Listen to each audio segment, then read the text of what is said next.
ঢাকার সাভারে গত 7 মাসে ঘটে যাওয়া একাধিক হত্যাকাণ্ডের রহস্য অবশেষে উন্মোচনের পথে। দীর্ঘদিন ধরে পরিত্যক্ত একটি কমিউনিটি সেন্টারকে কেন্দ্র করে ঘটে যাওয়া 6টি খুনের ঘটনা জড়িত থাকা অভিযোগে মশিউর রহমান খান সম্রাট ওরফে মেন্টাল সম্রাট নামে এক ব্যক্তিকে গ্রেপ্তার করেছে পুলিশ। গত 19 ডিসেম্বর সাভার পৌর এলাকা থানা রোডে একটি পরিত্যক্ত কমিউনিটি সেন্টারে 2য় তলার টয়লেট থেকে এক পুরুষের পড়া মরদেহ উদ্ধার করে সাভার মডেল থানার পুলিশ। ওই ঘটনার পর এলাকায় নিরাপত্তা জোরদার করা হয় এবং ভবনটিতে সিসিটিভি ক্যামেরা স্থাপন করা হয়। পরে ফুটেজ বিশ্লেষণ করে পুলিশ সন্দেহভাজন হিসাবে সম্রাটকে শনাক্ত করে।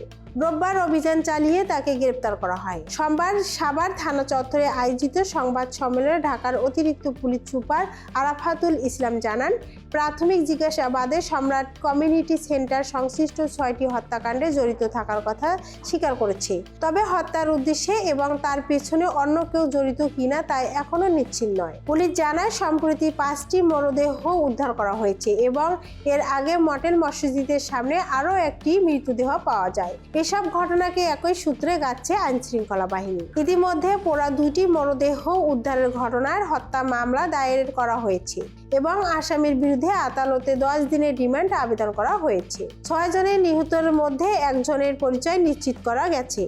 বাকি 5 জনের পরিচয় শনাক্তের কাজ করছে পুলিশ। একের পর এক হত্যাকাণ্ডে এলাকা জুড়ে আতঙ্ক বিরাজ করছে। তবে পুলিশ বলছে, ঘটনা উদ্ঘাটনে তারা অগ্রগতি অর্জন করছে।